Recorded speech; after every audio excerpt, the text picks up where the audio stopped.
Hello everyone, இந்த வீடியோவில் பார்த்தீங்கன்னா நம்ம பைத்தான் யூஸ் பண்ணி நம்ம ஏஜ் கால்குலேட்டர் கிரியேட் பண்ண போகிறோம். அது எப்படின்னு சொல்லிட்டு பார்க்கலாம். ஃபர்ஸ்ட் என்ன பண்ணியிருக்கேன்னா from date time import date டைம்னு சொல்லிட்டு இம்போர்ட் பண்ணியிருக்கேன். அதாவது டேட் டைம் அப்படின்ற ஒரு கிளாஸில் இருந்து டேட் டைம் அப்படின்ற ஒரு மாடலை இம்போர்ட் பண்ணியிருக்கேன். ஓகேங்களா? நெக்ஸ்ட் பாருங்க, எதுக்காக டேட் டைம் இம்போர்ட் பண்ணியிருக்கேன்னா டேட்டையும் டைமையும் மேனிப்புலேட் பண்ணுறதுக்காக இந்த லைப்ரரி நான் இம்போர்ட் பண்ணியிருக்கேன். ஓகேங்களா?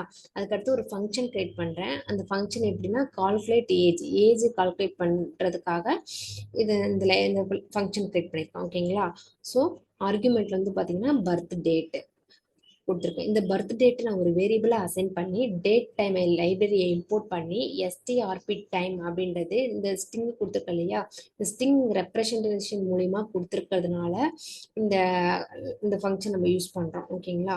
ஸோ இந்த சேவ் இந்த பர்த் டேட் இந்த இடத்துல பாஸ் பண்ணி இந்த இயர் மந்த் டேட் ஓகேங்களா அந்த பெர்ஸ்பெக்டிவ்ல நமக்கு வரணும். அதுக்காக இதை கொடுத்துருக்கேன்.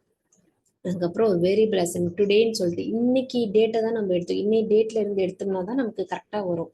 அதனால நம்ம இந்த டேட்டை வந்து நம்ம எடுத்துக்கிறோம். அதுக்கப்புறம் ஏஜ் வேரியபிள் அசைன் பண்ணி இந்த formula today year birthday date year அதுக்கப்புறம் மந்த்து டே இதெல்லாம் போட்டு நம்ம மைனஸ் பண்ணோம்னா தான் நமக்கு நம்மளுடைய இயர் கிடைக்கும் இல்லையா? ஸோ அதனால இந்த இது கொடுத்துருக்கேன். திரும்ப நம்ம ஏஜை ரிட்டர்ன் ஃபங்க்ஷனில் கொடுக்குறோம். அதுக்கப்புறம் எக்ஸாம்பிள் பாருங்கள், பர்த்டே டேட்டை நீங்கள் வந்து இந்த மெத்தடில் நீங்கள் கொடுத்தீங்கன்னா இந்த மாதிரி வேற நேம் கூட நம்ம கொடுத்துக்கலாம். 7 சரி 11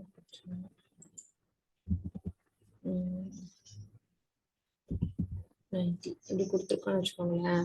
ஸோ இதை நான் வந்து ரன் பண்ணும்போது ஏஜ் ஈக்குவல் 33 இயர்ஸ் வந்துருக்கு. ஓகேங்களா? ஸோ இப்படி தான் வந்து ஒரு சிம்பிள் பைத்தான் கோட் யூஸ் பண்ணி நம்ம ஏஜ் கால்குலேட்டர் ஃபைண்ட் அவுட் பண்ணலாம். இதே மெத்தட் நீங்கள் வேற கண்டுபிடிக்கணும்னாலும் ஃபார் எக்ஸாம்பிள்